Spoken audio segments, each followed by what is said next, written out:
All right. So, good evening, everyone. I'm Thegn Clovis, and this is my lovely wife, the Baronesa Ximena. Um, I'm excited about tonight's roundtable discussion. Um, this is going to be a good class. Chivalry is something that's hard to define, and it's something that we should work towards in every aspect of our society. It's something that doesn't only happen between the Eric ropes. It's not something that's just for knights. It can be as simple as helping a stranger set up his camp, or welcoming a newcomer like you would a friend, or facing a difficult challenge, or encouraging somebody else to face a difficult challenge. Chivalry, or simply how we treat each other, is really important for the survival of our society.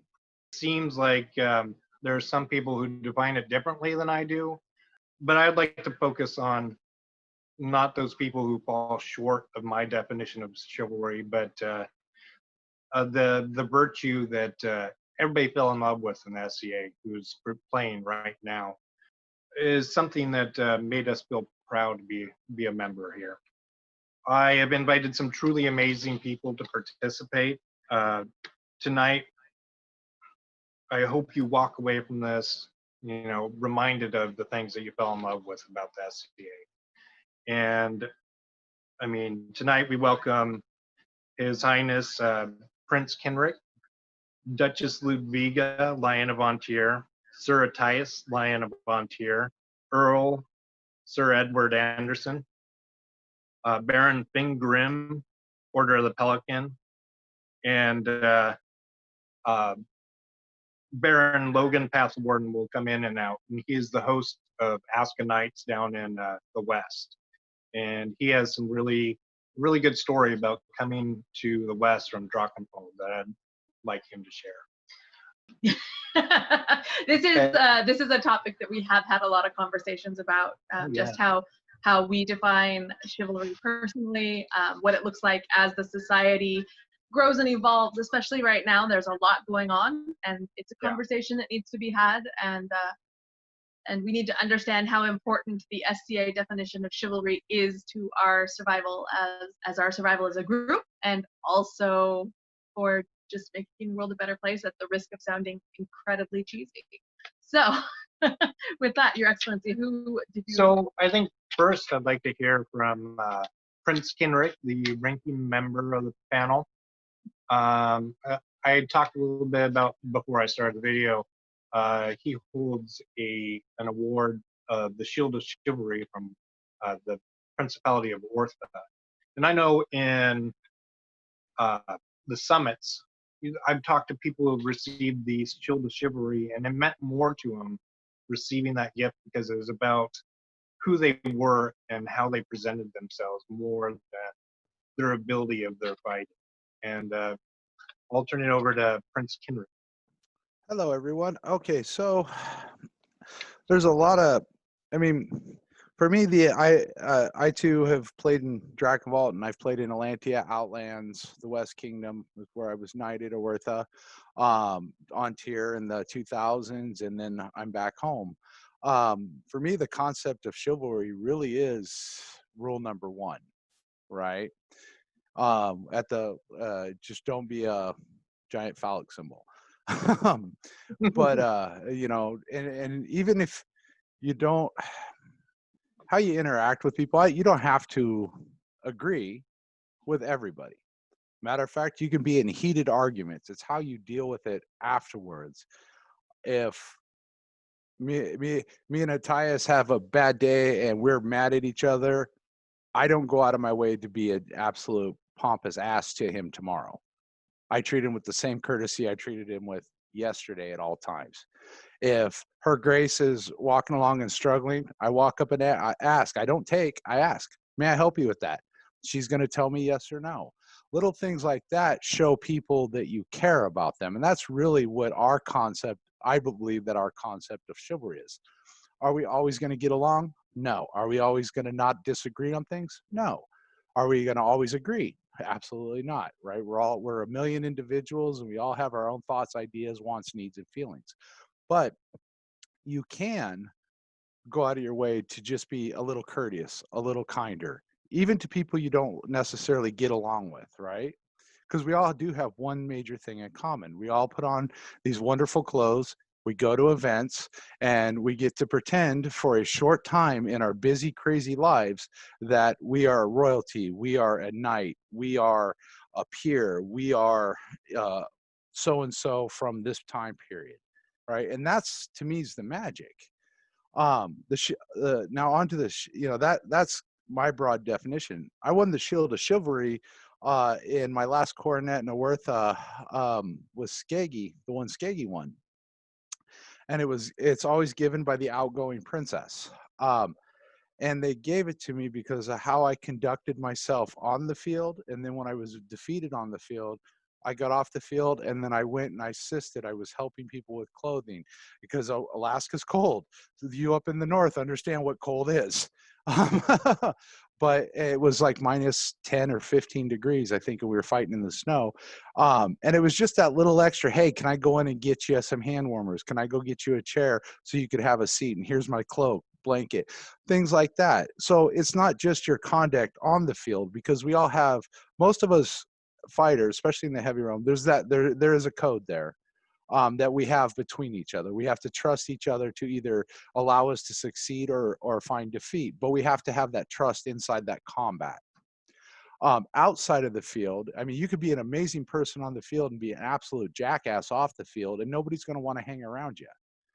So I won that Shield of Chivalry because I did those little things, and I wasn't asking anybody for anything. I didn't go, hey, look at me, I'm over here, I'm doing this thing. It was just because it's part of my nature to want to help people, everybody. So, and that is what I was awarded it for. I hope that helps.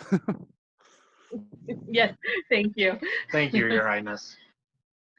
Did you want to ask any follow-up or? Oh, no, I plan to turn them all loose later.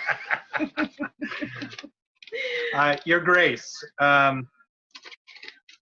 when I had considered putting my name forward to become Baron of Terra Pomaria, I didn't tell you that's what I was doing, but I was asking you how it is that you volunteer so much. You have been Baroness, I don't know how many times, how many years you've been a Baroness, but you always come back, you always volunteer for more, you're always there. You are generally just very uplifting and encouraging. And I asked you how it is that you can keep doing it year after year when so many of us burn out. And I hope that you can explain a little bit what you explained to me that night. So. What? Yeah. Well, not to put too fine a point on it, it's because of people like you and your lady that I keep coming back. To watch you guys go from, honestly, you know, virtual newbies, and then learning and aspiring to do better, and now you're a landed Baron and Baroness. I mean, that's pretty super. It's a rare gift to be able to go through all of those steps and still maintain your upbeatness.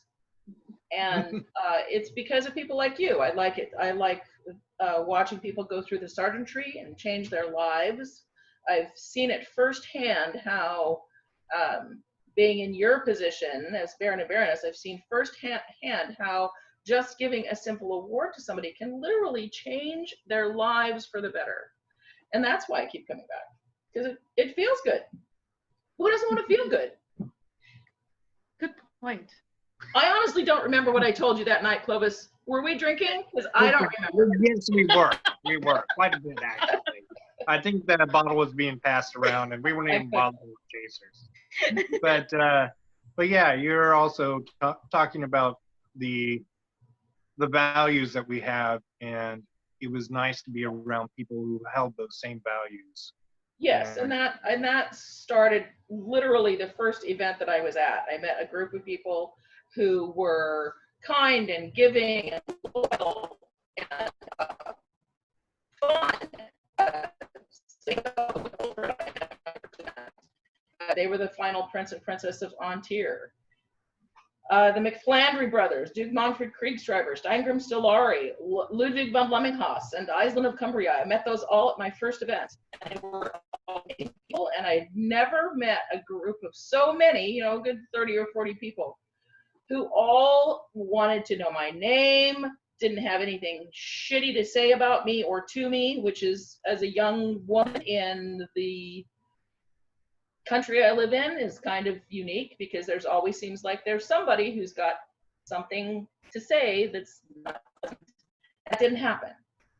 My second event was May Coronetting that Ulfred won, the final principality tournament of An Tir, and then I became Manfred Squire that following year, and then he won the first crown tournament of An Tir. So I jumped in with both feet, but it wouldn't have happened that way if I hadn't met and had been influenced by all the people, that Mayday rebel at Reed College. But I meet those same kinds of people all the time in the SCA, all the time. Whether they're newbies or whether they've been playing for a long time, those kind of people are the ones that keep me coming back. I want to help them. I want to help me. I like people. I like to meet new people. I like to meet people who've been around for a long time. I've never met Baron Logan. I'd love to meet Baron Logan. And there's people on here I don't know who they are. I'd love to meet you guys sometime. Let's make a date. Don't worry, we'll set it up. We can all party together. Oh, it sounds good. Sounds Eventually. Maybe 2 years next year. Yeah, until then. And those names that you mentioned, if anybody knows anything about the history of An Tir, they'd just be blown away by, you know, who you're meeting at the very beginning of your career in the SCA. It's wonderful. I'm very fortunate. I've been very fortunate in all of the years that I've been playing to only have really been confronted with the idea that I might quit once, and that was pretty unpleasant. But we got through it. we did it. I'm glad you did. You know, I feel that if everybody held up to the chivalric values that, you know, we all aspire to, our problems would be short-lived. You know, we wouldn't fight long because we'd be willing to hear somebody out, and we'd be treating each other kind. And I think there's a broader thing to consider, not just chivalry and courtesy, because one of the things that really enlivened my imagination in the beginning was the concept of personal honor and personal responsibility for your actions, and doing what you can to better yourself. But personal honor is very important, and I think it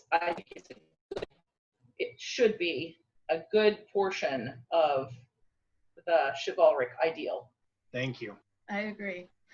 And I'm going to go a little bit out of order. I mean, I've been going down the order of precedence right now, but we could possibly lose Logan at one time or another during our videos. So I'm going to ask Logan. I love listening to his show, Ask the Knights. And during one of those shows, he was talking about when he moved to the Kingdom of the West from Drachenwald.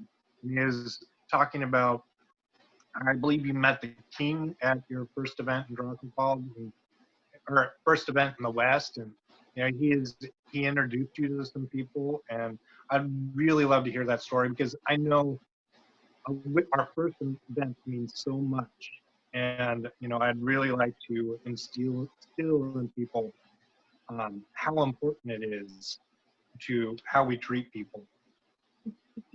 Absolutely.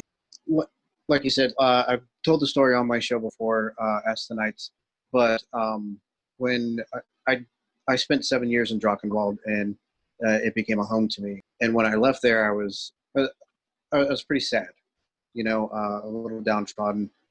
So much so that when I first got here to the West in 2011, I really didn't. I didn't go to any events, and then I finally got settled, and I decided, like, you know, there's something missing out of my life, and of course it's the SCA. And so I finally decided, well, I'm just going to go to this event, and it was I can't remember the exact event, but it was where Duke Mark and Duchess Patsy were stepping down, not from their last reign, but from their previous reign in 2011, and it was their last day. And I had met them earlier in the day before court, and then that day at their closing court, one of the last things they did was call me up, introduce me to the entire kingdom, and just tell people to take care of me and to make me feel welcome. And I have felt most welcome in the West, so much so that I love living in the West. I'm a Westie, you know. Some of my Drachenwald friends, they make the joke that I live in West Drachenwald now, so which I'm perfectly happy for, because I love both kingdoms so much. And I've lived in other kingdoms before; they've all been good, but you know, those two kingdoms have really grabbed my heart. And it was such an important thing, even though I've been in the SCA for a long time, coming into a new kingdom and starting fresh, starting all over again, is very difficult because nobody knows you. But they made sure that people were going to pay attention and welcome me, and that made all the difference. So much so that Duke Mark is now my knight. I'm his man-at-arms.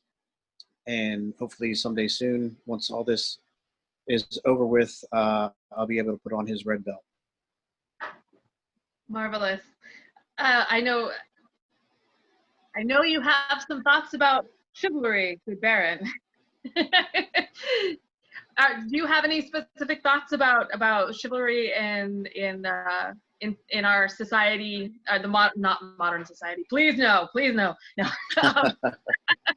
About chivalry and how it impacts not just our first experiences, but our play in general. Absolutely.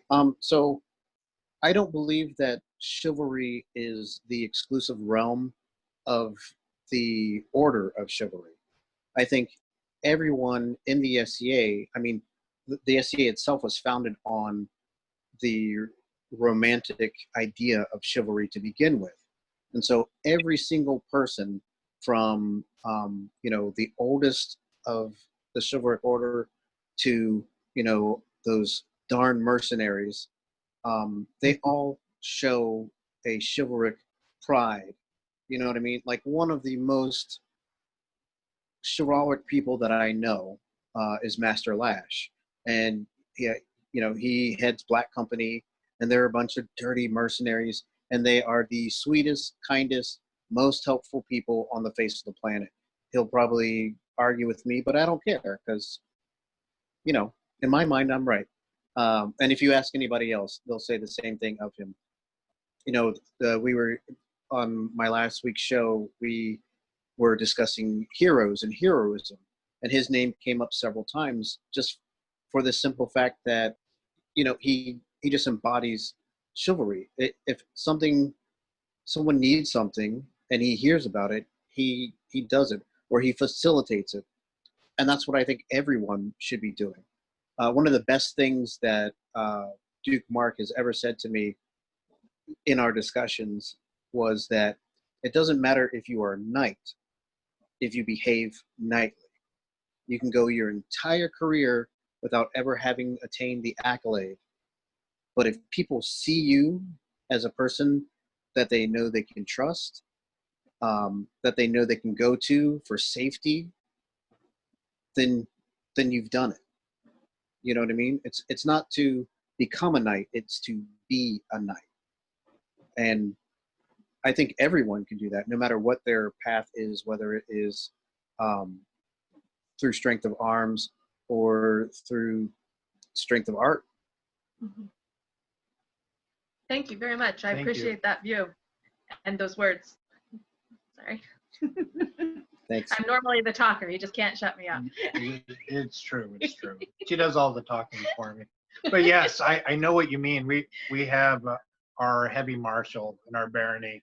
He's not a knight, but he has probably trained more people than any knight I know, and he has been just a rock, a great influence with the baron. I will always look up to him. Yeah. He's here, so you should be very. Oh, he nice. is? Yeah, he Okay, is. He did sorry. sign on. All right. I think it's Sir Ataias next. Oh, are we gonna do Sir Ataias next? I don't know. It's your list. Oh, it is. All right. So, thank you so much, Baron Logan.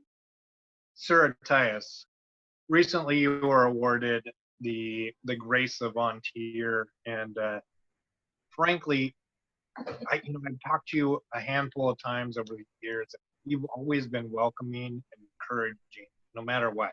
Sometimes it takes you a while to talk. Kind of like him. But yes, I really understand that taciturn nature. I feel that way personally.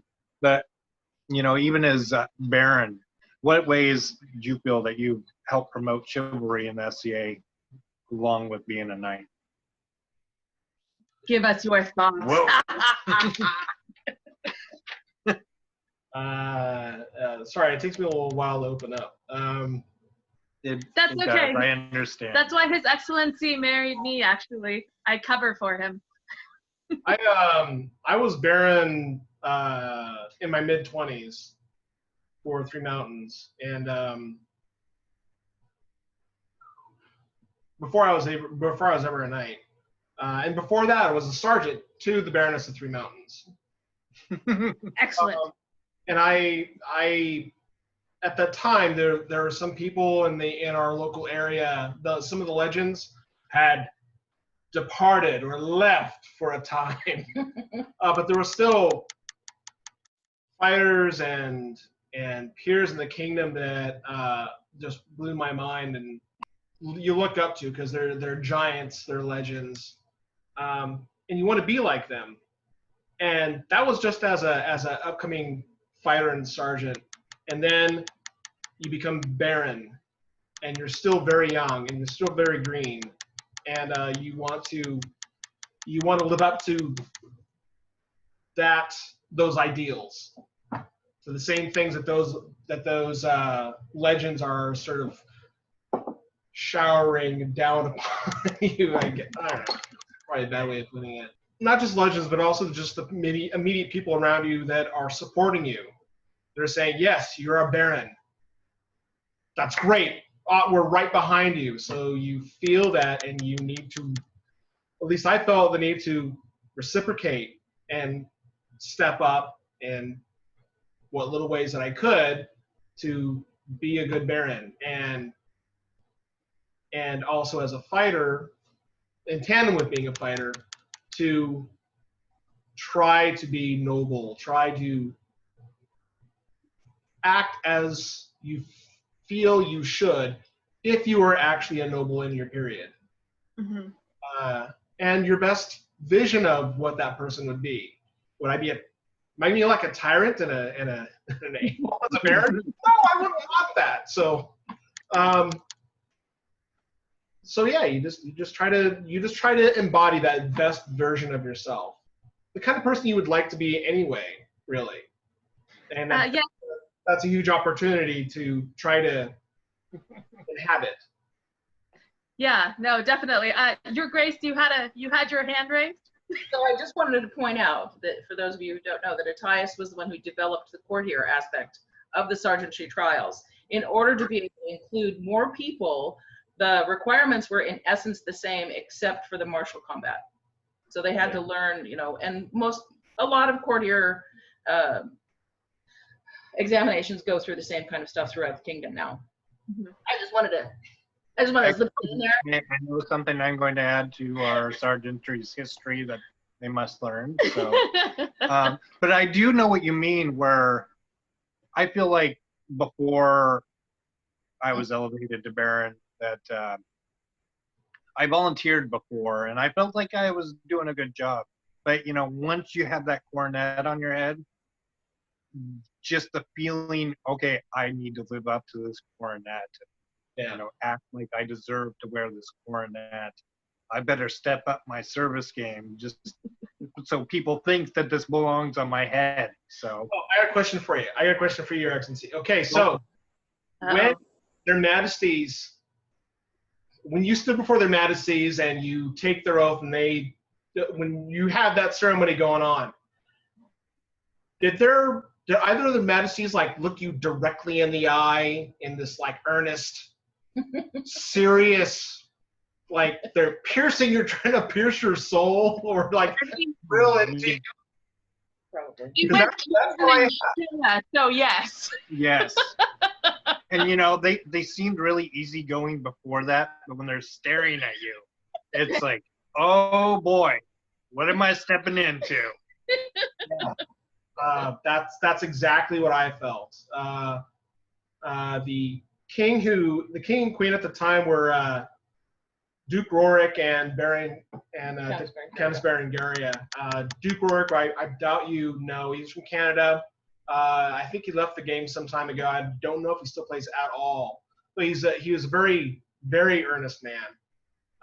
Took it very seriously, and we were swearing upon the earth, some of the earth from Three Mountains, for the ceremony. And I was like gripping the earth in my hands, and he had his hands clamped over mine in this deadly earnest, serious look while the oaths were being taken, and that definitely left an impression on me and my hands, because they're like, he had a tight grip. But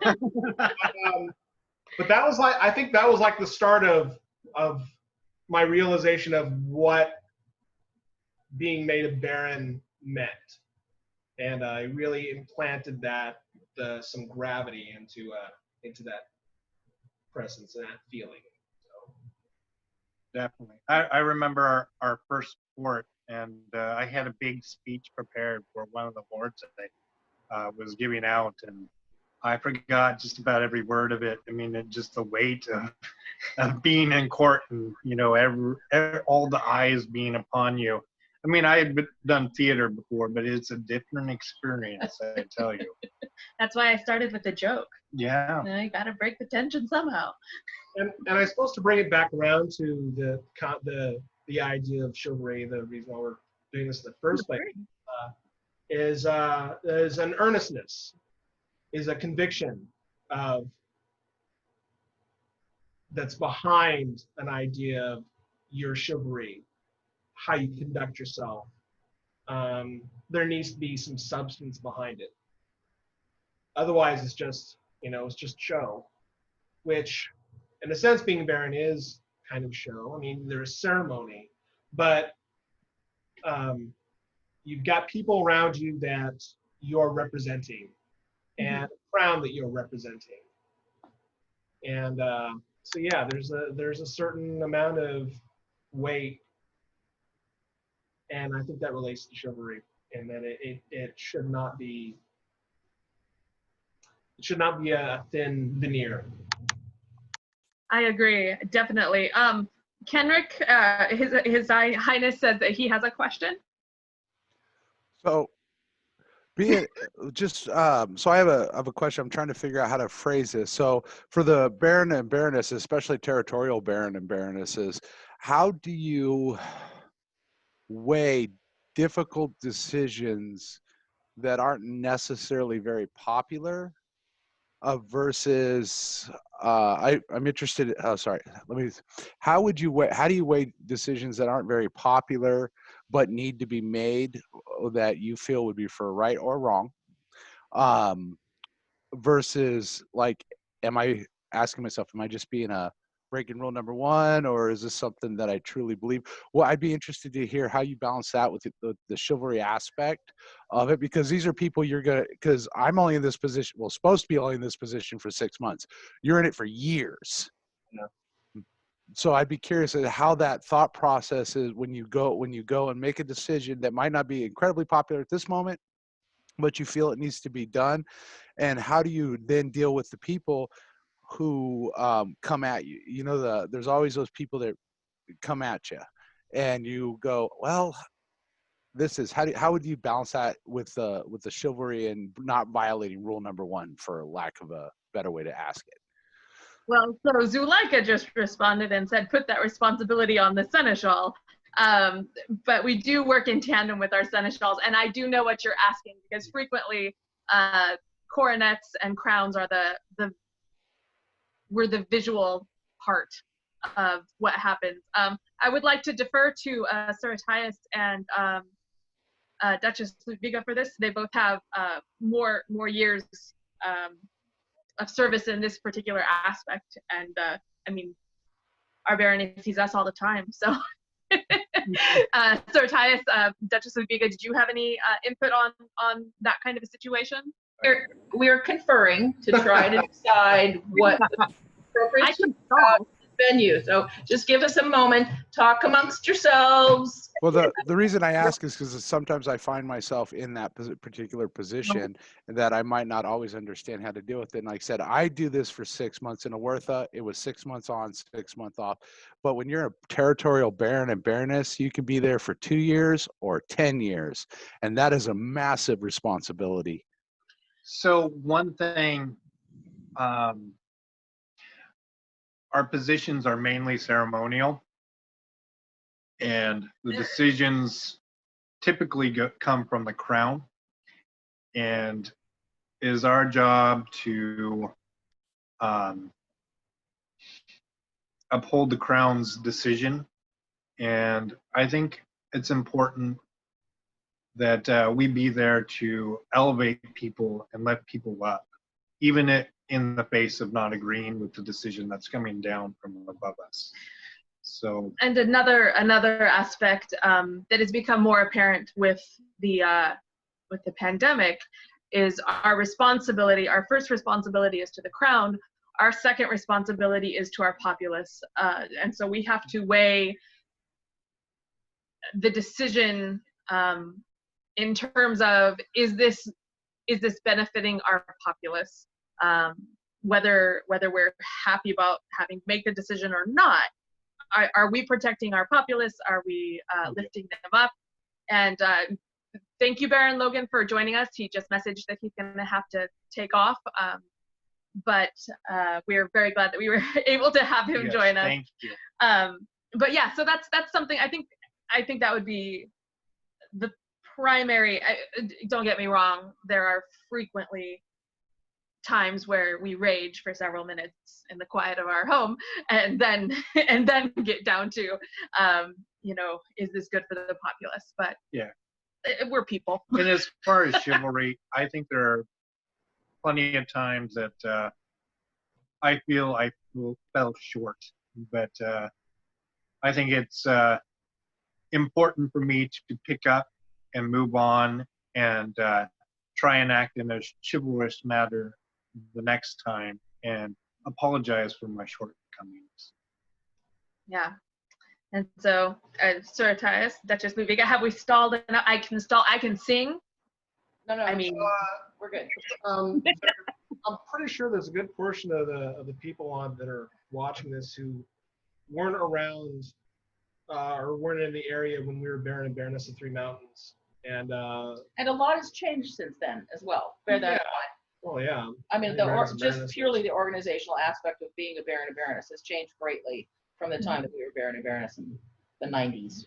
There are two incidences that come to my mind as during our tenure that one was extremely uncomfortable for me as Baron, because it was during the first courtiers trials, and you had so many people that were in it and they're enthusiastic and want to do it and did do it. But I had a young lady, very, very, very talented young lady, who couldn't have been much. How much younger is? She's probably your age. And I had to tell her no. I mean, she went through the trials, but I had to I had to make the decision because it was my baby. This whole thing was mine with the help of a lot of people, that it was my responsibility, that she did not complete the trials as I thought were sufficient. And It was hard. it was really hard. It was really hard. And I told her why. And I had doubts as to my own reasonings for it, but I told her as much as I could why I was saying no. And that was really hard. But I had to tell her why. I had to explain myself. I took on this position. This was jumped in, was my responsibility. So even when I can't even tell you right now whether I was right or wrong, but I did it. She did go through the trials again and was She did. very successful her second time through. And as a peer now in her own right, she's a wonderful person. Yep. So that's one that where you're going to do something you know is going to displease someone, kind of maybe wreck them emotionally for a little bit, but you do it because you think it's the right thing to do. But you tell them the truth. Yeah, but it came down to being our decision, in spite of what we were told by other people. It was our decision, his decision, to tell her she not succeeded. It didn't have anything to do with anybody else's thoughts on the matter. It was completely down to us. Yeah. So while we listened to other, the people that were going through the trials with her and what the problems that had erupted were, it was our decision. Just like in later in this, during the same time period, I had to segue off of that, I had a sergeantry candidate who was gallant, but his health failed and he stopped being able to fight. He did, however, continue to support fencing and support armored combat, and I think he even did a little bit of archery stuff. So he went into a support role. And I struggled with a couple of my other extant gallants who said that he should be resigned from being a gallant. And I said, I don't think so. And I get to say, I'm the Baroness. I appreciate what you have to say. I understand what you're saying, but no, I'm not going to strip him of his title because he can't fight anymore, because he continues to support the system. He continues to support the sergeantry, and I find that satisfying enough. And that was an unpopular decision with only 2 people. It really came down to 2 people who found it unpopular. They didn't resign in protest or anything like that. It was difficult to say, no, I'm not gonna do that. He's satisfying my requirements. And that's all it needs. Go ahead. I guess the bottom line for both of those is regards a matter of truth. You have to tell people what you believe is true and face up to the music of, even if they disagree with it, you're going to have to tell them. But you have to tell them sooner or later. Otherwise, it's just going to be like a shadow. Sooner is best. Sooner is best. Yeah. There's no point in making people wait for that kind of information. Yeah. Thank you. Thank you for that. I've in recent times I wrestled with some of those difficulties of certain things that I don't want to sit here, but it's a constant thing, and unfortunately I'm in the awkward position of I don't necessarily have that seasoned peer next door that I can go over, sit down, have a beer, and figure things out in my head with.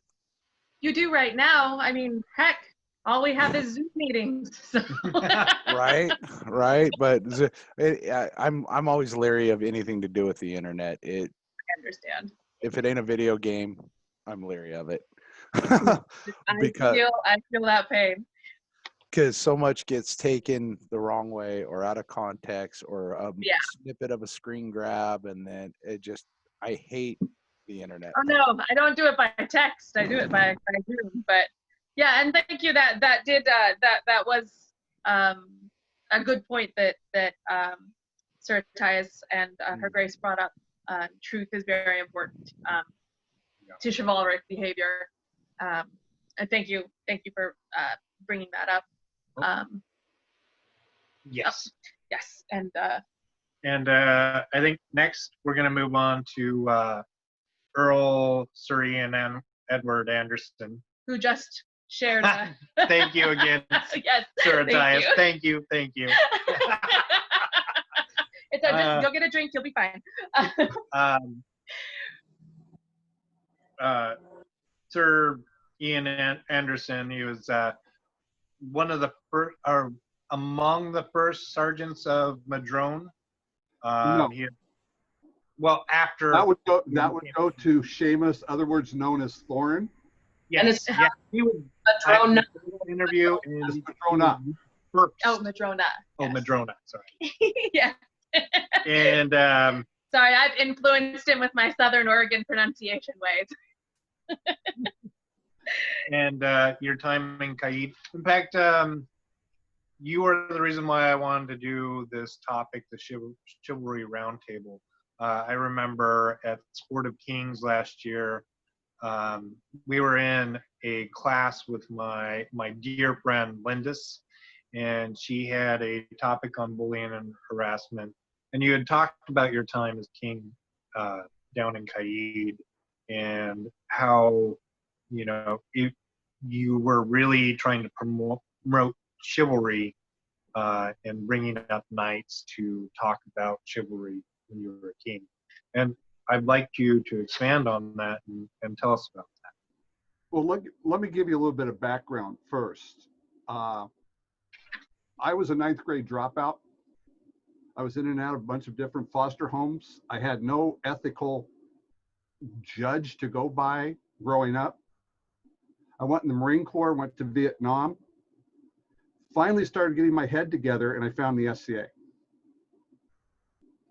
And I found a group of people that were honest, were trustworthy, generous, were loyal. These are all virtues that I never saw growing up. So I jumped in with both feet and wanted to participate. And the person that got me in was Evan Graham of Montrose. He was the captain for the McFlandry Household Guard, which was a ceremonial guard unit specifically for new people. What they did was brought new people in, gave them something to do. They were guards for the crown at courts, and let these new people see what the SA was about. Gave them a place to sleep and fed them. Taught them what was going on. And then when they got interested in something, they wouldn't hold on to them like a lot of households do. They said, no, go, find what you want to do it. And that was a great impact to me. And the first thing that I wanted to do was becoming, the fighting was great. I wanted to learn to fight. I went to Evan, I said, Evan, how do I go about doing this? He said, well, why don't you find Garen? He's a sergeant of Madrona, and maybe he'll make you a squire. So I went over, and at my very first event, searched around, found Garen, walked up to him and said, hi, I'm Edward Ean Anderson, and I'm your new squire. And he said, what? And said, well, come to fight practice. So the next week I was at fight practice with an old sleeping bag and some other stuff that I cut up and made my armor out of. I really wanted to do this. And he finally got me a helmet, and I fought, and I'm really in love with this. And he said, you want to become a sergeant? And I said, well, I'm a mercenary. Sergeants have to swear fealty to the Baroness. He says, you want to become a sergeant. It's good for you. And I went to Theodulf and Anne, and we just found out Anne has passed. She was the Baroness of Madrona. And I went to them and said, look, I'm a mercenary, and I have this problem with swearing fealty. And, you know, the chivalry thing's new to me. And Theodulf looked at me and said, first of all, you're not a mercenary, because a mercenary wouldn't care. He'd just swear fealty and break it whenever he wanted to. And they started me down this path of looking at the virtues of chivalry. The whole concept of chivalry is so different than what most people in the world think it is. It's the willingness of an individual to try to better themselves. They won't succeed. If you read the Arthurian legends, every knight of Arthur went on quest to find the Grail. How many got to touch the Grail? None. Only one got to see it, but they all tried. The whole idea of chivalry is not to be the best chivalry person, to be the best knight, to be the most chivalric person. It's to try to be. Because every one of us is human, and every one of us will fail. And we pick ourselves back up and we try the next day. And each morning you look at yourself in the mirror and you go, was I a good knight yesterday? I got to correct that. And it doesn't just apply to knights and fighting. One of the biggest effects that I had on me in my chivalric quest was a demo that I was doing in Seattle for a school. And it was one of the typical demos, you know, where you're showing all the weapons and you're showing all the armors. This is back when we could bring weapons to school. And there was this one kid that was a bully in the class, and he was always disruptive, and he always caused trouble. And just before lunch, he goes, well, are there any knights today? And I looked at him and said, well, what makes a knight? Is it honesty? Is it courtesy? Is it these virtues that make a knight? It's not the fighting. Anybody can fight. It's not the weapons and armor. Anybody can have that. But those virtues are what makes a knight. Are they faithful? Are they loyal? Do they believe in something better than themselves? See that janitor walking there? That janitor, if he fulfills all those obligations, he's a knight. Well, the rest of that day on that demo, that kid didn't say a word. Not a word. Didn't bully, didn't do anything. And I never noticed it. About 4 weeks later, I got a call from the teacher. It says, would you mind coming in and reviewing the video of that class with the father of a student? And I said, okay, why? And she goes, well, he's made a 180-degree turn. He's been handing his homework in. He's been cleaning his room. He's been courteous to kids in class. He's changed, and something happened during your class that made that change. And I went in and I sat with his dad and we watched the video, and we got to that point where I said, that janitor, if he does those things, is a knight. And he said, stop it, I know what you did.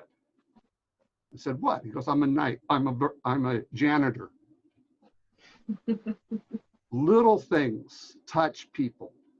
That kid was judging his self-worth by the position that he saw his dad having, being a janitor. When he could see his dad as the hero, as a knight, it made a difference in his life. That's where the SCA really shines, is making difference in everybody's life. Little things. When we have people that we argue with courtesy. We don't tell them they're jerks. You know, I've got some friends of mine that have some really radical views that are very not PC right now. I'm talking to them as knights and saying, look, is this really the way you believe, or is there something better? And you can watch them turn on that virtue of thinking, of going beyond themselves. That's what chivalry is about, is looking at the virtues and bringing them into your life. When I was king, that's what I tried to do. But see, I was knighted here in An Tir. I was the first foreign knight of Caid. Which made it fairly easy because Caid's a different place. A great place, but different. Another example of chivalry in the SCA that was at 20 year. For those that went to 20 year, there was a great rain the day before and the night before, in the morning of the great court, when all the kings and queens of the known world came into the grand hall. I was crown prince at the time. And we had to lay hay down. They had to lay the hay down. They had to muck the water out and direct the water out of the grand hall, which is this huge tent that they'd bought. And we're in there digging ditches and doing so on. And somebody I know looks at me and says, Edward, you're the crown prince. You shouldn't be here doing this. Royalty wouldn't be doing this. You should be out doing other things. And I go, oh, really? What do you think about that, Your Majesty of the West? What do you think about this, Your Majesty of An Tir? And they said, up to their elbows in mud. They go, no, we should be here helping. That's the SCA. And that's chivalry. Yes. Yeah, I just wanted to make sure. Yeah. Thank you. Thank you so much. And that is such a good point. I mean, you can achieve becoming a knight, but what happens if you get injured? I mean, it's so much more than about the fighting aspect. See, one of the things that I believe the SCA made a mistake on years and years and years and years, when we first started, we made one big, massive mistake. And that was creating the orders the way we did. There should be one order. It should be the order of knighthood. And there should be, within that order of knighthood, of chivalry, there should be Knights of the Order of the Pelican, Knights of the Order of the Laurel, Knights of the Order of the Defense. They're all knights. They all practice those virtues. I am also a master of the laurel. Every time I learn a new craft, I am using my skills. I'm developing skills. I'm developing talents. I'm taking my passion that I use for fighting and doing that into that art form. Every laurel I know of does that. The franchise, which is another virtue, they do through their skills. When somebody does massive works of service, runs an event, are they not using every one of the virtues that they learned that a chivalric knight would use? Mm-hmm. That's what makes them a peer. Even our princes and barons and baronesses that have no peerage, the minute the crown makes them a baroness or a baron or a prince or princess, they're a peer. They're their excellencies. They start seeing those virtues and bringing those virtues into their lives and giving those virtues to other people. And that's one of the great things about sergeantry. I failed my first time I went as a sergeant. And Theodulf came to me, and I'm a Marine, okay? That's what I did before I got out. I won my first tournament I fought in. I thought I was a great fighter. You know what I failed in my first sergeant's trials? Fighting. Because I could smash him with a stick, but I didn't have any finesse with a sword. Good to remember. And I went on from there. In my next sergeant's trials, I passed it and was a sergeant for 9 months before I was knighted. So everything we do goes back to those virtues. That's why I did the link to the 9 worthies. The 9 worthies, if people don't know about it, it is 9 knights, 3 from antiquity, 3 from the Old Testament, and 3 modern Middle Ages. And each one of them exemplifies a virtue and why they exemplify that virtue. Yes, thank you for providing that link. We'll be going through and picking up some of the links. I think you had shared a few more and putting them in the YouTube pickup as well. And yes, that is one of the aspects that I really enjoy about the sergeantry, is that it is one group of candidates, all with different focuses, different areas that they most enjoy about the SCA, or different focuses at this time in their life, but all with the same the same goal to learn and to serve and to develop who they are within the SDA. And so in that sense, we're correcting, with the help of Sir Ataias, we're correcting the error that was made.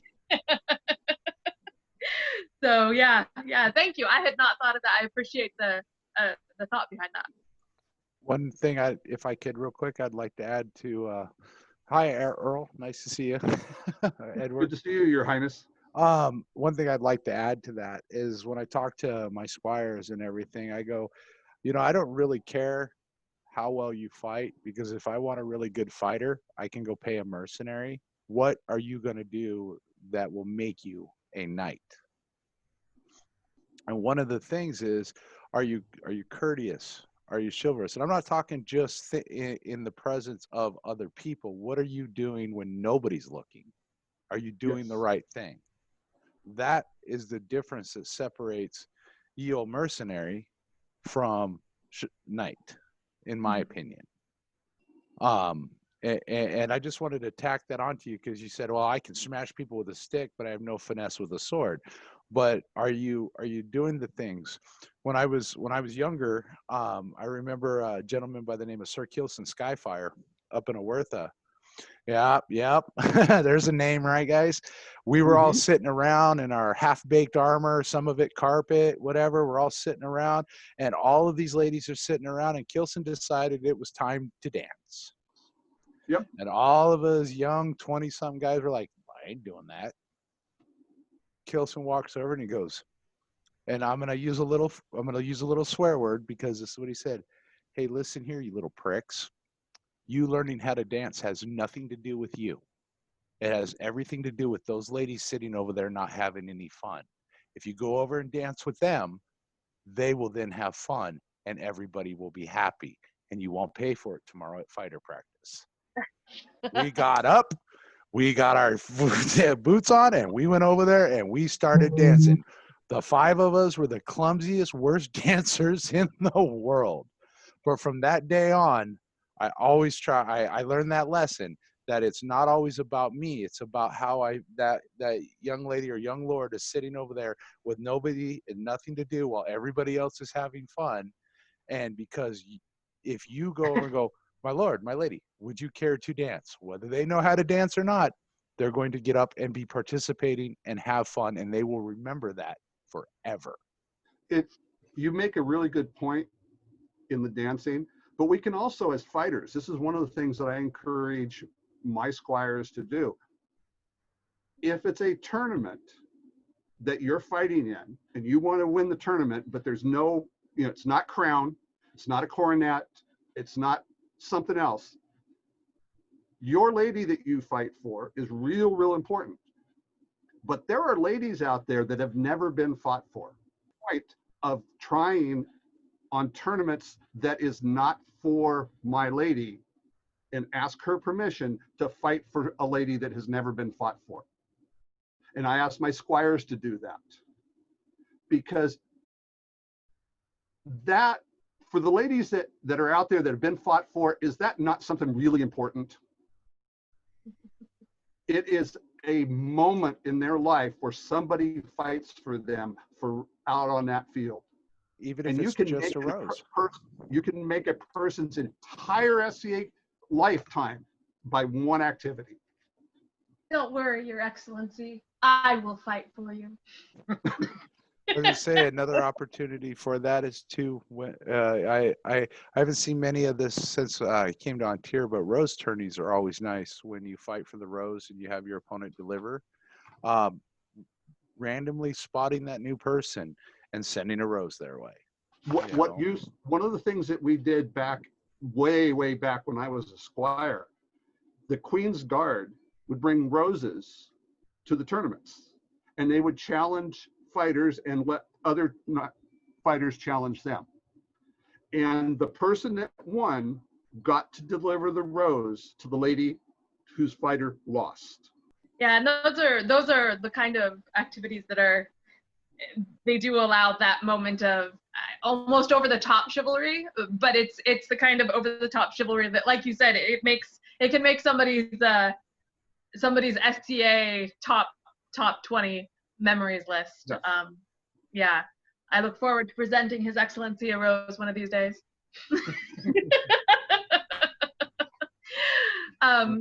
And it looks like I think we had a question from Ron, and then I'd like to move on to speaking with Baron Finn. Hello. Oh yes. So, my SCA name is Brynjar. I hail from Audiantum. Did fringing for 20-some years while I did another game. And the one thing I'm really gathering from everyone's stories and what I've seen in the last couple of years that I've been active is, to me, chivalry is about embodiment of the spirit of what the SCA is. It's bringing out that grace. It's bringing out the courtesy. It's showing everyone else through your actions, leading by example. I did 22 years in the infantry, and one of the things in the NCO code is you lead by example. You place everyone else before your own needs, and if you have any time after that, that's what you get to spend for yourself. But it's everyone else first. And then from what I see from the Knights and the Pelicans and the Laurels is they have their little specific niche that they excel at, but they all have that same chivalric attitude. That's just what I'm gathering from this. Thank you. You're 100% Yeah, correct. that's definitely something. I'm sorry. Yes. That was super nice for you to say. Thank you. And it's also something that we've observed. I mean, there's a reason that His Excellency asked all of you to be part of our panel here. And Yes. I think we'll take this opportunity to bring on our dear friend Baron Finn, Yes. Order of the Pelican. Please don't take going last as being least important. There have been many times where I feel lost, and I think, What would Finn do? what have I gotten myself into? And if I see Finn over in the corner, he's like, yeah, got this. And yeah, exactly. Can I tell a Finn Oh story? yeah, yes, Yeah. please. So it was my very first 12th night. I had started playing the previous June. I had gotten, I can't say roped into.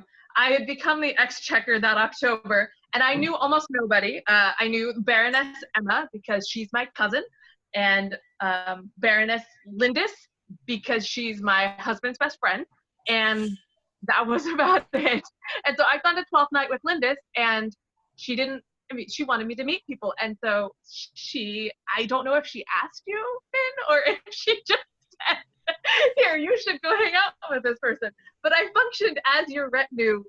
I didn't even realize that what was going on for an evening. And you were just very charming and welcoming, and it made an impression. It really made an impression. And yeah, how do we phrase what we want to ask you? How do you? You seem very often to embody many of the kind, welcoming. Not that the other people on this panel do not. I hate making statements like this. How he's blushing. I'm blushing. I don't know. Dang it, how are you just so darn nice all the time? That's not a good way to put that. But Yeah. to talk to us about chivalry and how You seem to display it. If I can sort of distill what you're trying to say. please. Yes, thanks, Hlutwige, for the dimple notification. It's sort of an interesting experience. So I'm generally normally this like happy-go-lucky kind of guy, but when placed in the role of being a figurehead or somebody who the public really sees, right? It became this sort of internal embodiment to tell myself what is the best that the SCA has to offer, and what is the best thing that the dream is really all about in the SCA. And I can really actually honestly speak to it because I was a newcomer, and I started off my very first event. I don't know if Ed actually knows this, but his squire, Bill Nye, which was Liam Olafson, was a really good buddy of mine in high school and took me to this event. I knew nobody. He told me that he was a squire, and all I wanted to do was like pal around with him and be his page and like help him with his armor and like bring him water. And it was like the best thing ever because I had a job and like people expected me to do a thing and they let me do the thing, even though I like was really excited and fumbled around the whole thing. And I just watched him fight and I was like, oh, that's cool. I'll probably never be a fighter, but that's okay. I'll help out. It's all right. And fun fact, I went back to camp with them and they're like, oh, well, you have to have an SCA name. And they're like, okay, well, what country do you like? And, you know, do you have any other cultures that you're interested in? And I was like, Ireland. And they were like, Duncan, your name will be Duncan. So that, for that whole event, my name was Duncan. And like, it just felt so neat to be accepted and instantly welcomed. And it didn't really care that I was this really nerdy newbie guy. Like what Ed was talking about earlier, like just that instant welcoming feeling, right? And I know what that feels like. And then I sort of jumped away and went and did the pirate thing for a little while. And I went to SCA events, but I was still super fringy. And I always felt like everybody that had a coronet was sort of far, far away. And when I made that sort of switch to jump into the SCA a little bit more seriously, and then sort of life progressed and boom, I'm a Baron, right? It's like this weird internal spark that you see it in somebody else. There's a twinkle in the eye. There's this glimmer of like, I get to be medieval. I get to be somebody different. I get to be that janitor that's no longer the janitor in modern life, that gets to be a fighter, that gets to be a scribal person, that gets to be a water bearer, right? And there's this like kindred spirit spark that you just see in somebody else. And all I really wanted to ever do was just light that spark up. And when taking on the role for me as being a Baron, it was never about me. I was thankful that I got to be that position, but when Ataias talked about the crown piercing your eyes and looking into you, right? It was really about the people behind you, right? The people that you represent are out there and they need that voice through you. And I had that glory and that opportunity to be able to say, it's not about me. When I had retinue, I was like, sweet, what do you want to do? Mm-hmm. Let's go to this thing, right? What have you always wanted to know about that you never really had a venture or a doorway into? Let's go do it. Because like, I can walk over there and they're going to be like, oh, Your Excellency, let's do this thing. I'm like, nope, let's show them. That's what they're there for, right? And when, like, I remember you sort of timidly palling around with me, not really knowing who I was, but Lindis and I had been really good friends up to that point, and she did sort of just slap me on the shoulder and say, okay, help me out. I love that, right? Like, I love that opportunity, and I always welcomed anybody that was brand new to be instantly on my retinue because they got that foothold in that said, you're important. Mm-hmm. And it definitely did work that way for me. So something you touched on, something that I've heard. So everybody that we've been talking to are peers or have been barons or, you know, baronesses. Most of us have worn coronets. Baron Logan does a great job with his video cast of being a public person. And we've talked about how having this symbol of chivalry and that kind of flips a switch in us about thinking about how we can help and impact other people.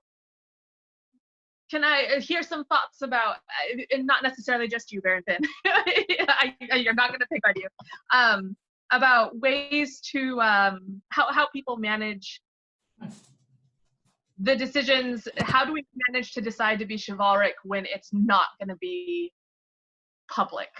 You know, when it's not going to be, I am doing this as, you know, Baronesa Ximena.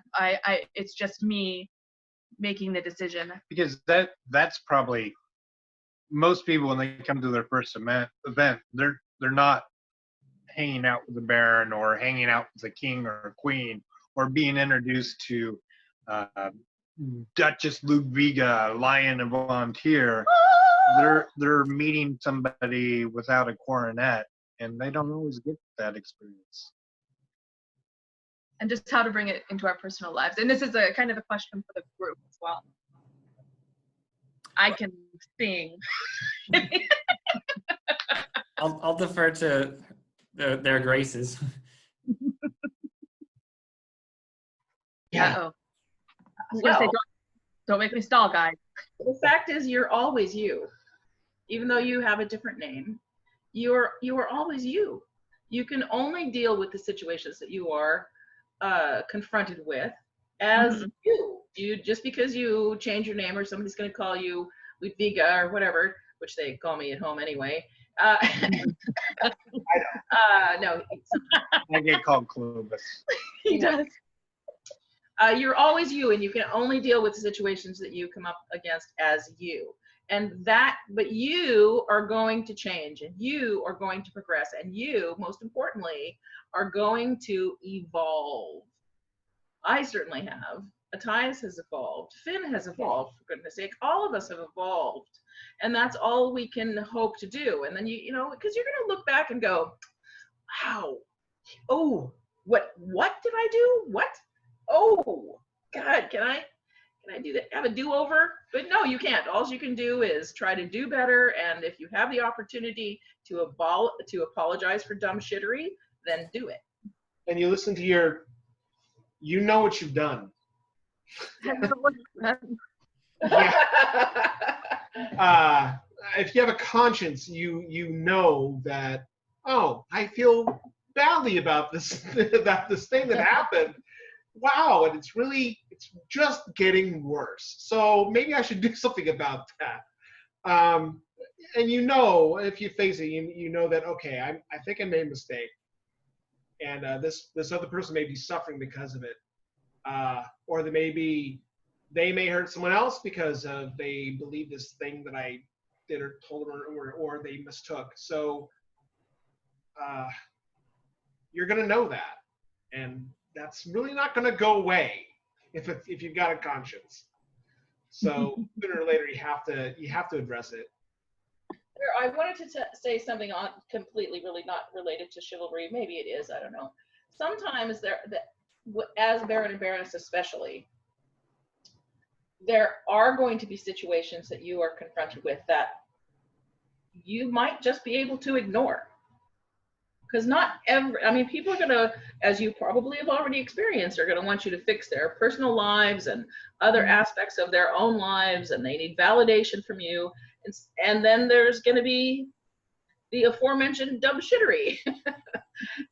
Sometimes just not doing anything about a fairly small problem, although sometimes not doing anything is the best thing to do. But you're going to have to judge that as you go along. And you can refer to the Knight's Oath, or the usual Knight's Oath as a touch point for that. I mean, part of it is to speak and be silent, to do and to let be. Mm-hmm. Accurate. We speak so we can be silent. Yes, you can, Your Highness. That can be a difficult quandary, a difficult question, and as you evolve, you have to learn when to do which. Yes, absolutely right. Could I ask you to repeat the question one real quick for me? I was in it with the dumb shittery. It kind of threw my thought process off. My initial question? Yes. Oh no. Because you asked a group question, I slightly got distracted. Then I was like, "Oh God, that's such a great term." Oh no, that's okay. That's okay. I was just kind of asking, you know, how we incorporate these ideals that we try to embody as titled or landed persons into our like the private side, the quiet side. That's not, I am making this large decision as this hat, or I'm sorry, this coronet. So there's a couple things that, if I may, along those exact lines. So there is definitely a point when you put the hat on and you have to be on show. There's a point when people contact you and you have to be on show. Then there's those times when you want to take the hat off, put it in a box, and never see it again, because all my friends are just pissed off right now, or the dumb shittery is happening and it's coming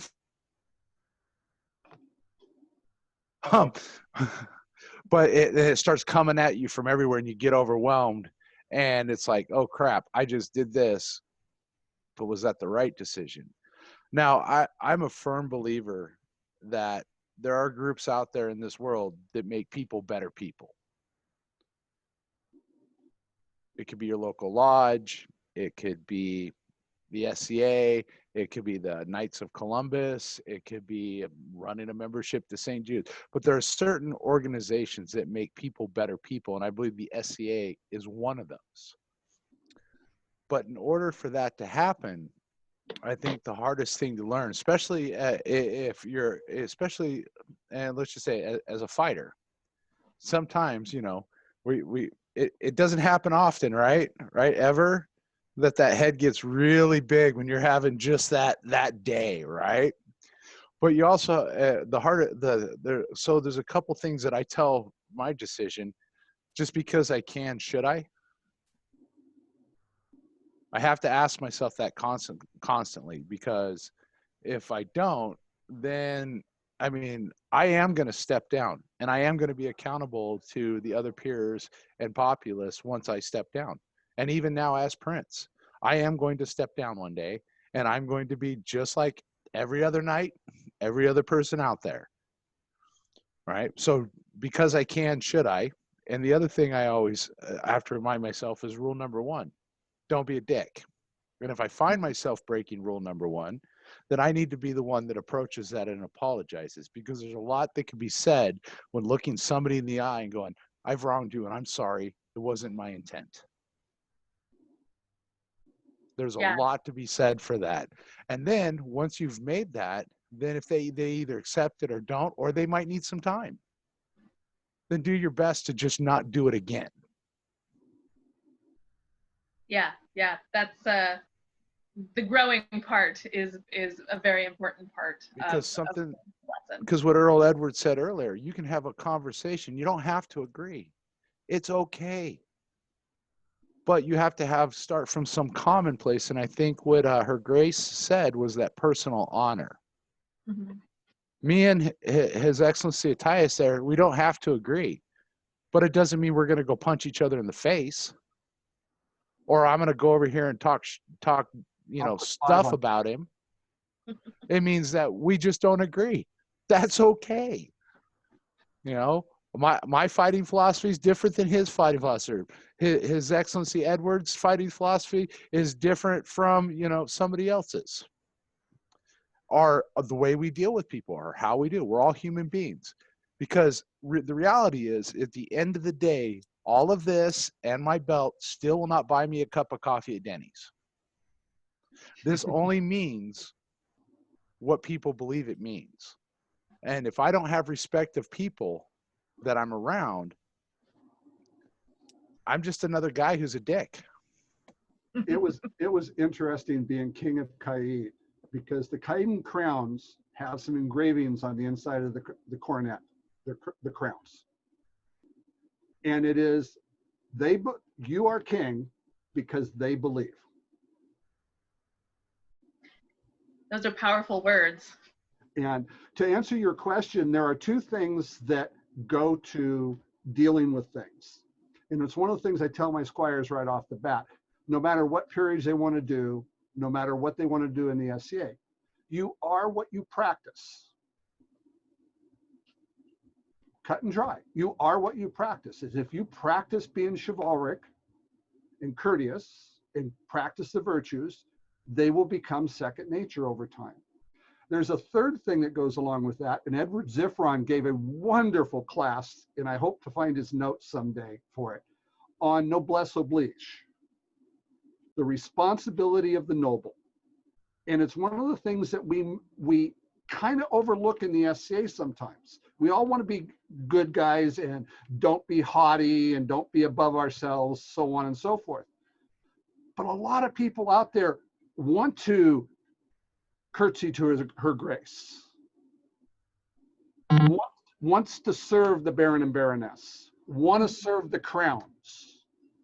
It's our job to let them do that, to give them the opportunity to do that, because that's what makes their game fun. And Edward went down through this hour-long class on it, and it was wonderful. It creates the magic that they're here for. Yes, it's our job. And I believe her excellency is still learning that. She's getting better though. I'm getting better. I'm somewhat bad at allowing people to carry my things for me. So we are past the hour. I think if you guys want to stick around, we can open it up for members of the audience to ask questions. Or if you had a thought about chivalry that we haven't touched on that you would like to bring forward, now would be a good time to do that as well. I just wanted to add one last comment on that last question. And for me, what I would add to is humility. So you talk about there's the public front game, and then how do you represent yourself in the private quiet time game? Because all of us know that have ever put on a coronet, especially as the Baron, especially as the crowns in any fashion, you're technically not off even when you're off. Correct. And when comments and things that are made that have brought offense to someone, whether you intended it or not, it is about those moments of humility that says, I am also human, and I will own up to my mistakes. But be it these are the truths that I hold, when you speak truth, and when you make those decisions that are hard and you have to tell somebody in the sergeantry that they did not make it, you're speaking your truth. It doesn't mean you dislike them, right? But you're speaking those truths in those moments. And if you have the humility to speak your truth in the quiet moments to your partner, to your fellow cousins, Baron and Baronesses, or other crowns, it is those true moments that make you shine in chivalry. Thank you. Thank you, Ben. It's what they don't see, and it's what the other people around from, like Earl Edward said when he helped that young man, find his way, because he got to see his dad, and he probably didn't even intend to do that. And I mean, Ataias, when I first met you up at Ursulmus, man, you were just great, kind, you were fun, and you just treated me like, hey, welcome to the kingdom, welcome back. Or just like a lot of this list, there's a lot of my heroes in this room right now. I just wanted to point that out. There's still yeah. Don't worry, I still love bowing to you, Your Grace, because to me, I'm always in service, and it is that game, and it is the show. It is when Brendan's lady, oh my God, Kay. When Kay comes by, she was one of the first royalty I ever met in my SCA career that was above a prince and princess. It was when she was queen. Mm-hmm. And I still, Your Excellency, and still show her that courtesy. And it's because I want to be a part of that pageantry. And mm-hmm. that is magical for me. When I saw those guys at the park when I was 16 here in Central Point, when I was cutting school, there was a group of them fighting Central Point Park. Not quite sure who that was. I think it was Greyhound, they were out there smashing each other. Like, God, that is the greatest thing ever. I want to do that too. And then I lost it for 10 years. I didn't find another group until I moved up to Alaska. But it is that pageantry, and it is our responsibility to be at that station. But it is also our responsibility to remind everybody, We all put our pants on. We all go to a 9-to-5 job. We all have a life, and we all have other things outside the society that makes us human. None of us are infallible. Yeah, definitely. That is very true. Also, you kids from Crater, I tell ya. Did you Hey. I don't even think you were out of grade school when I graduated high school. Thank you. Your Highness, We're not going to talk about age today, folks. Your Highness, Your Grace, nobody wants to hear the 21-year-old talk. No, I'm kidding. I don't want to hear about age. So I think you all look as wonderful as the day I met you, because in my mind, nobody ever ages. So Einar has it hand up. Sir Einar had a question. Yeah. Well, I wanted to kind of reflect on that, how you were asking about in the off time, and how he said there's no real off time. One of the things that floors me the most as a knight is talking with people who come into the society, and they're going, yeah, I watched you do this sometime, and I go, that to me is what a knight is. And you don't even remember it sometimes. You're just like, oh, that realization that you're always there. People are always looking at you. They're seeing what you do and how you act, and you compose yourself, and those virtues that we believe in, that we take to heart, that we swear oaths on, impacts so much of it and of ourselves in the game. And Finn talked one thing about humility, and I think as peers, the one virtue that we fail at the most is humility. If there's one that I see happen more often that we forget about, it's humility. And I will never forget my true lesson in humility was at a fighter practice, and new night, shiny's not off my belt yet. I'm out there, and here comes this unbelt with this belt that looks white. And I'm like, what the hell? And I get my dander up, and I go out there. I'm going to teach this kid a lesson, and the kid is a pain in the ass, and he's not going to back down. I'm not going to back down. And we beat on each other, and I end up later finding out I broke this kid's ribs.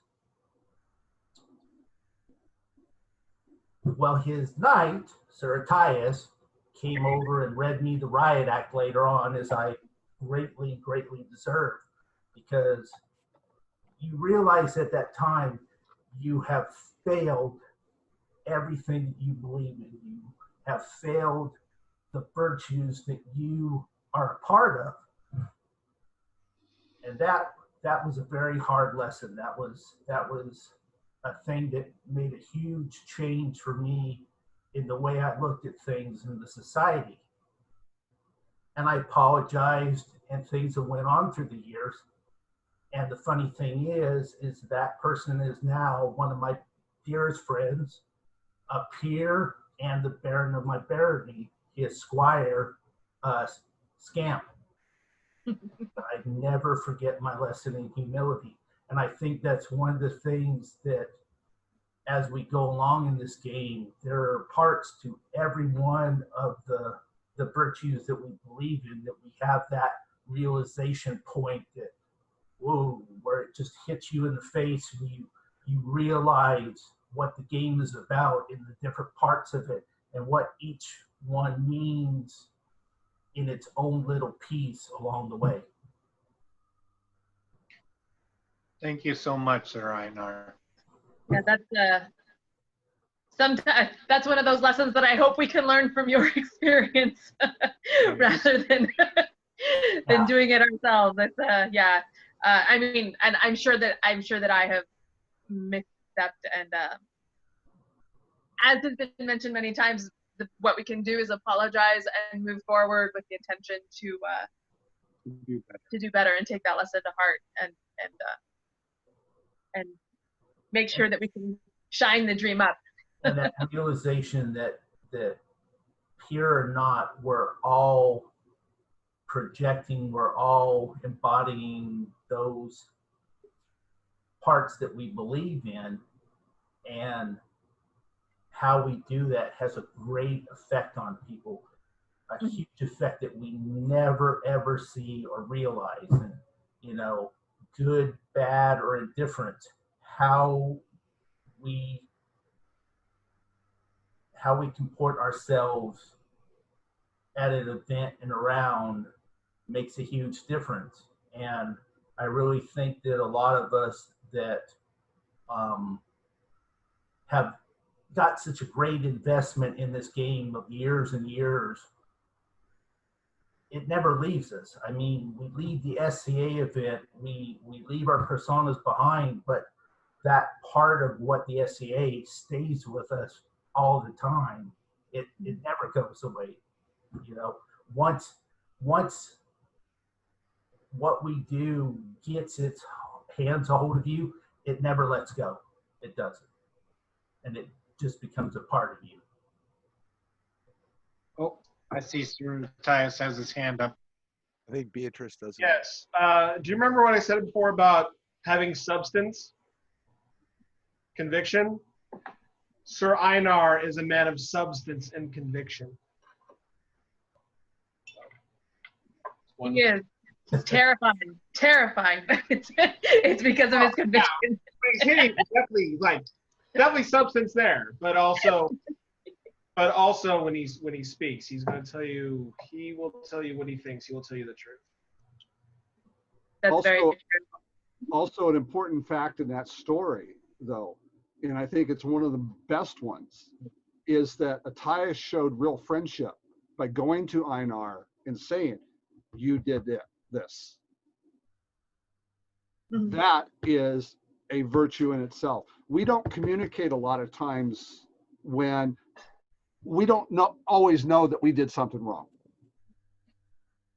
Okay? And Ataias going to Einar and saying, "This happened, what do you think?" opened his eyes. That's friendship. That's trust, in trusting people. And we need to do that more often, specifically as peers. Yeah, it's very easy to have blind spots with our own behavior. I know that I personally don't always realize that I've misstepped. But I did see someone mention that Beatrice had a question. Yes. I didn't want to miss that. Hello. So having served as a chatelaine both at the local and kingdom level, I was very impressed with how many of the stories told here talked about either your own experiences when you were very new in the society or your experiences with people who were new in the society. And that those sort of early magical moments can shape SCA careers, and not just the SCA careers of the people whose new magical moments they are. There is a document which has since been published, but I found it on the web years ago, called The Dialogue of Chivalry of Duke Finvar de Tahe, which I found more years ago than I care to think about. And it was written in the Mid-Realm, that was a compilation of stories and tales about both missteps and exemplary behavior of peers in our society. And there's one particular story, and I hope you all will indulge me here, because I do not know whether this story has made it home, so to speak. And they asked specifically for an exemplary laurel. And this lady by the name of Ximena said, there are, again, many great examples of those who will teach anyone, even if people try to stop them. The best I've known, however, is a lady of An Tir, whom I knew for my first magical 6 months in our society more than 7 years ago, and that was 20 years ago now. Unfortunately, her name escapes me, but I know she was a former queen and came from the barony of 3 Mountains. I came to my first feast wearing the worst dress I have ever worn. I think I have since burned it. I was changing in the garderobe when I met this short, older woman who carried herself with great dignity. She looked at me and said, "What lovely material." This was the only thing reasonable about the dress. "It's in the later Italian style, yes?" In fact, it was nothing recognizable. I replied, "Actually, I was trying to make it in the English style." She then showed me a proper lacing for my era, and as she was lacing me up, began discussing what resources she had in her library, whom she needed to introduce me to, and how I could do my hair so that it would improve my appearance on that day. She then started to get into her own court clothes, the most stunning Norse dress I have ever seen. As she was dressing, she kept talking to me. She gave me her address so that I could come look at her library to make sure that I had the information I needed to decide what era and country my next dress would come from. Finally, someone opened the door and said to her that the Laurel meeting was already started. "It's time to get to work," he said. She smiled very sweetly at him and said, "But, my lord, I am already doing the most important work I can be doing." Before she left, she arranged a time to meet with me after her Laurel meeting. In fact, she left the meeting early so she could make her date with me and introduced me to all the right people to help me develop dress and accoutrements that met my desires. The keys to her courtesy were, first, at no time did she say that a single thing I was doing or wearing was wrong or bad or out of place. She just gave me the resources and the opportunity to find that out in my own sweet time. Second, she realized and strongly stated that teaching was more important to her than meeting to discuss candidates. Finally, as Thorvald was in my previous story, she was generous, although I could do nothing for her. I only pray that when I encounter new people, I am as patient and tolerant as this fair mistress. I also pray that if I am ever in the position to hold high rank or office, that I am able to still remember what is, quote, the most important work I can be doing. Thank you so much for sharing that story. That is, yeah. And again, that's, something that reminds me of the love I have for the SCA. And, it's great that it's a story about somebody on this panel, too. And there's no name attached to it, but I don't think anyone active in An Tir would have any doubts to whom that story refers. Indeed. Thank you so much. I did see a comment flash up that Brynjar had a question or a comment. I don't think that was me. That wasn't her. I mean, I think it's sweet that you guys think it was me, but I don't think that was me. I mean, it could have been. I might have been. Maybe I was drunk. I don't know. I was gonna say. I'm not sure who else it could have been, Your Grace. Well, I know, and that's what I'm just thinking about. Well, who the hell could that be? We're wondering if it was Morag. No, I was gonna say. I mean, you've forgotten that you've met Clovis multiple times, so I know. It's. Sorry.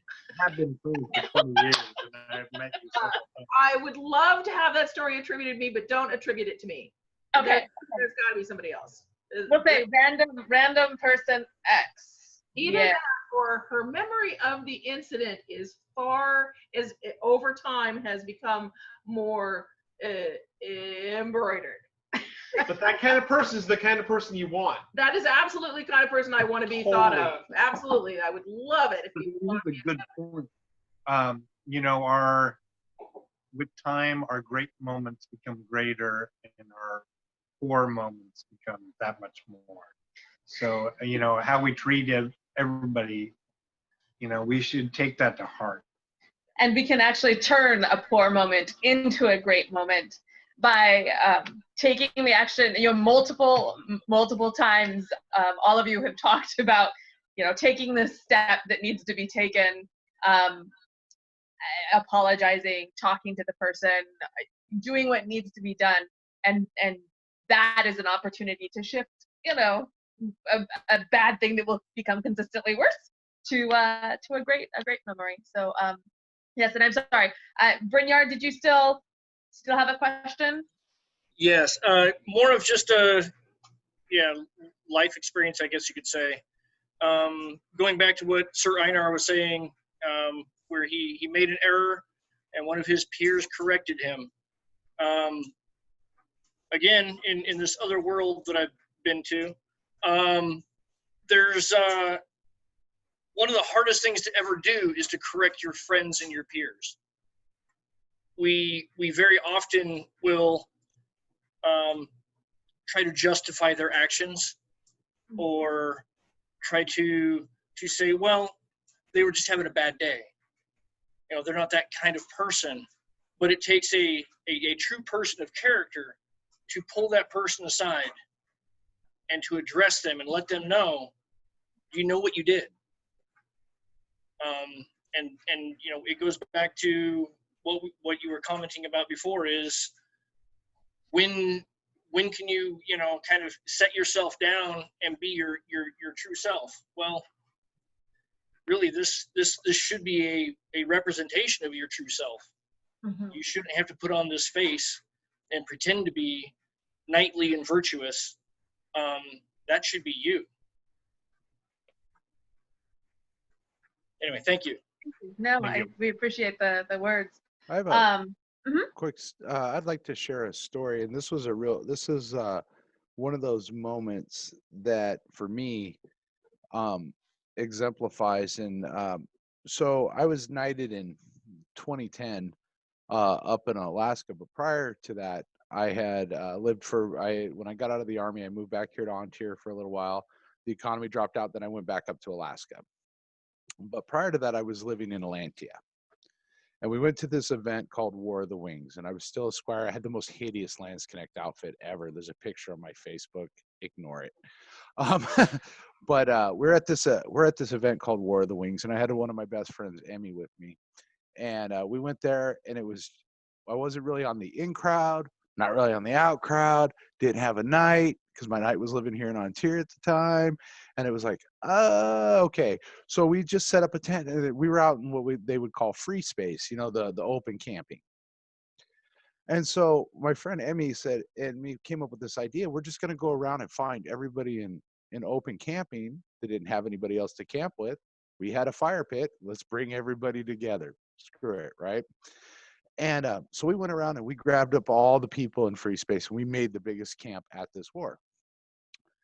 Well, the weekend went great. Everything was great. The year after I got knighted, I get this Facebook message. Hey, I've been looking for you for 3-4 years now. I'm like, oh crap, what'd I do? And he's like, hey, I just wanted to say thanks. You know, I'm about to get knighted, but that day at that war, when you came out and you guys grabbed up everybody in free space and helped us move our tent over and just said, hey, I don't know you, but come camp with us anyway because you're alone. That was going to be my last event in the SCA. I was going to quit because I couldn't find any friends. But because of that, I made friends. I got a knight, and then now I'm about to be knighted. That's a really humbling responsibility for every one of us to think about, because it wasn't because, oh, I want to go do this to let people see it. And this is not to boost self-ego boost here, but this was incredibly humbling to me, because what that lesson it taught me was everywhere I go and everything that I do can either have a positive or a negative impact on everybody around me, whether I know it or not. Mm-hmm. So as a representation of who we are, and I have very rarely have I ever met that bad person inside of our group, or that evil person. I've never met them. And are they there? I'm sure they are. But because we are a society that makes people better people, because of the virtues that we believe in stress, and because I am my brother's keeper, and my brothers hold me accountable the way I hold them accountable.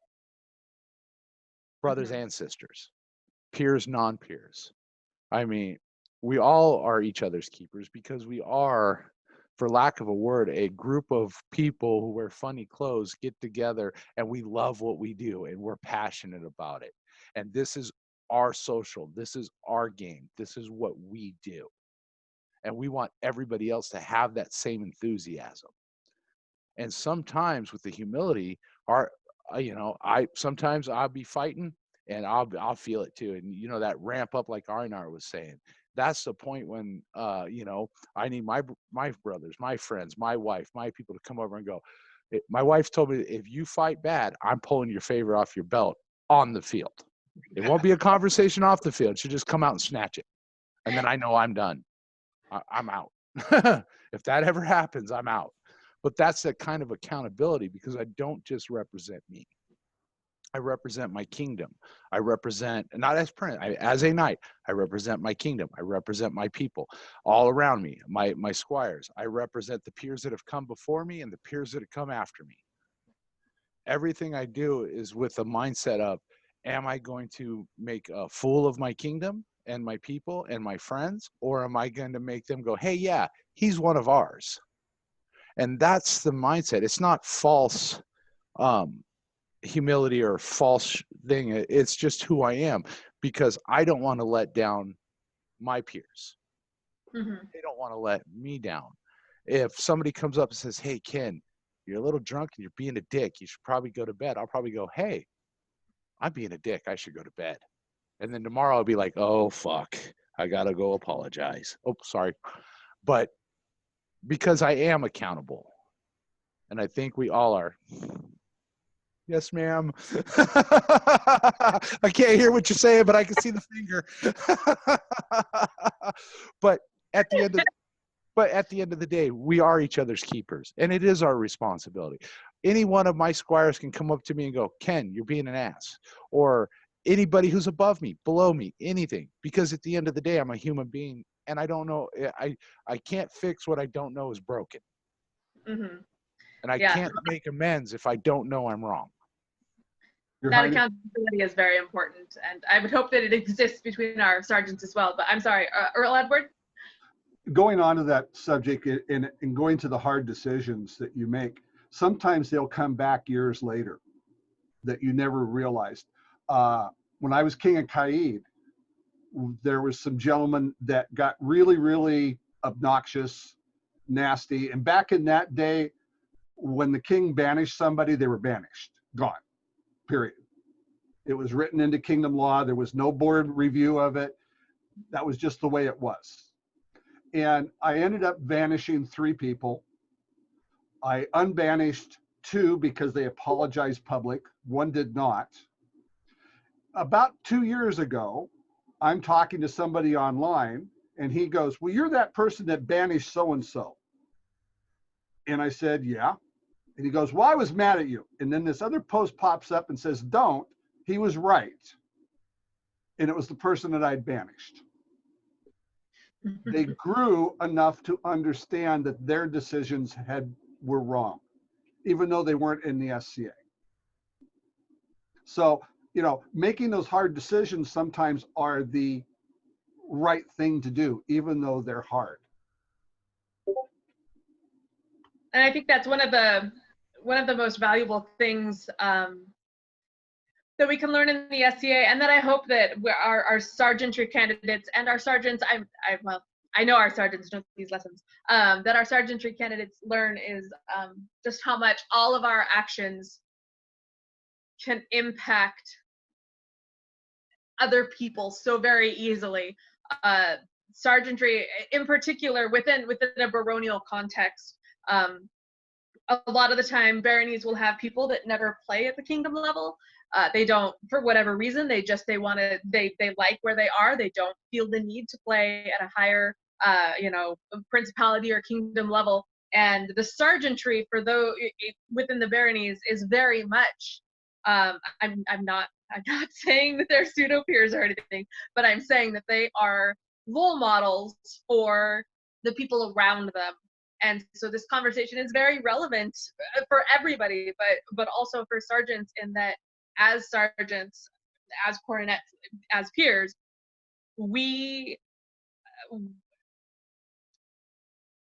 in many ways, we embody what the dream is supposed to be. And so our actions or our inactions can have lasting impact. And so we want to make sure that we have taken the tenets of chivalry to heart. We are looking out for others. We are striving to be the best us that we can be, which I feel is kind of the point of the code of chivalry, is to make us all better people. Somebody correct me if I'm wrong. But Her Grace has her hand up. oh yes, Your Grace. I just wanted to make a comment about the sergeantry. Of course, it has evolved a great deal over the myriad years that it's been in existence. It really has, for the longest time, been something completely unique to An Tir. But what I want to say is that the sergeantry is not a stepping stone to peerage.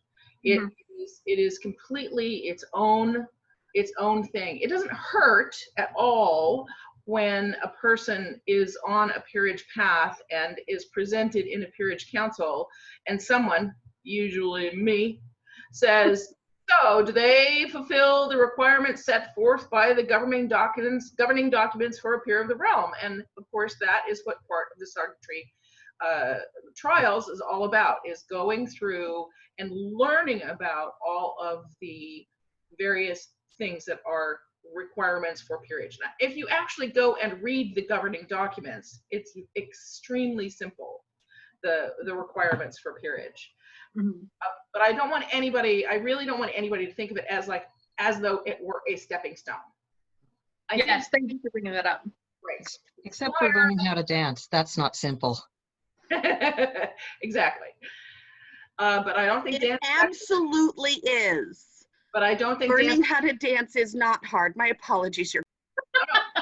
But I don't think that dance is actually part of the requirements any longer. It was in the past, but I don't know that it is.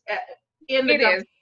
Is it? Oh, in the governing documents. Okay, I was going to say it is part of ours, but we do have concessions made for different abilities to dance. So, but yes. So what we're doing in supporting the sergeantry and as landed barons and baronesses, encouraging the sergeantry and guiding people through the sergeantry, hopefully what we're doing is help to create, for those that eventually become peers, we're helping to create better rounded peers. That is entirely how we have viewed the construction of our poor sergeantry candidates. They're probably like, no more admin, but we tried to make it as solid a base and as well-rounded an experience as we can provide in the time period yet to be determined of the sergeantry trials. I think from a knight's perspective, and if the other people might disagree with me, I think some of those values and lessons that are learned inside of the sergeantry trial can definitely guide somebody on a path to knighthood. There's nothing wrong with learning how to dance. There is nothing wrong with learning how to participate in a bardic. Our job is to entertain a crowd because we are the most visible of the peerages next to the actual crowns. We have the big white belt, we have the big loud spurs, we have the heavy chains. We're the most visible. Not that I'm not diminishing any of the other peerages out there, unless there's strawberry leaves like Her Grace has, and she's always noticeable. But we're very visible as far as what the populace sees us. And so having the ability to dance, or we did this at Ursulmus this last year. There was a bunch of ladies down from Canada. They were dancing in the hall, and there was a bunch of guys in the other room getting drunk. So we grabbed those guys and brought them to those ladies and said, "We're all dancing. I am too. Let's do it." They're like, and you know what? When we were all done at the end of the day, everybody was smiling and having fun, and it made some of those newcomers' days great. There are things with history, culture, understanding what the history of An Tir, understanding the culture of An Tir, understanding heraldry, understanding what it means to be in service. These are all big things that the sergeantry trials teach you. So we say this is not the stepping stone, absolutely right, but it's definitely a good guide. Yeah, and that's how we're approaching it, and that's why we wanted to have this conversation with all of you tonight, because we value your input and experience and insight into what it means to have taken these these virtues to heart and making it a part of yourself. I do see that we are approaching 9 o'clock. Your Excellency, you had something you wanted to? No. Earl Edward, did you have something you wanted to add? Beatrice already put it up. G, under the general requirements, does have in there dance as one of the arts that should be learned. Well then, my sergeantries will be hot stuff. Well, just think of how many historical nobility didn't know how to dance. I will note, corpora does not require that you actually dance. The language is specifically some knowledge of a wide range of period forms, including but not limited to. Yeah, and that is an exception that we have written into our own trials. But as it is 9 o'clock, if anyone had a final thought they would like to add, otherwise I know that our darling Seneschal, who runs our meetings for us, she might be nodding off right now. She could be falling Hopefully asleep as we speak. But did anyone have any of our panelists have a final thought on this topic or something they would like to add? Thank you. No, thank you. For the opportunity to share. Yeah, thank you for the invite. Yeah, it's been an honor to have all of you in the same room. Yes, it is a true honor for all of you to join us. I mean, Finn is one of my favorite barons that I've met over the years. Sorry, Hlutwige. Sorry, Ataias. But I was shocked to see that he's only been up here for 2 years, and for this entire time I thought, this guy has to be a ruler, just the way he presents himself. All these peer-like qualities that he presents. Well, the crown does not make a peer; they recognize a peer. Yeah. Yeah. It's everybody in this room is someone that we have respected, and there are many people I could have invited, but I invited the people on this panel for very specific reasons, and I appreciate that you all showed up. Yeah, thank you very much. As my husband said, be excellent to each other. Yeah. That movie's coming out. Party on, dudes. I think one of my favorite phrases is "Don't forget to be awesome." So stay healthy. Yeah.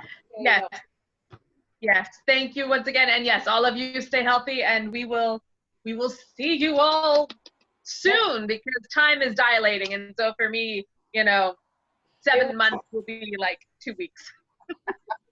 All right. Bye-bye, good night, everybody. Thank you for having me. Great. Everybody had to say. Thank you, Seneschal. Thank you. Thank you, everyone. Bye, John Boy. Tomorrow. Nice. See you all later. Nice. Wave back, you people. There we go.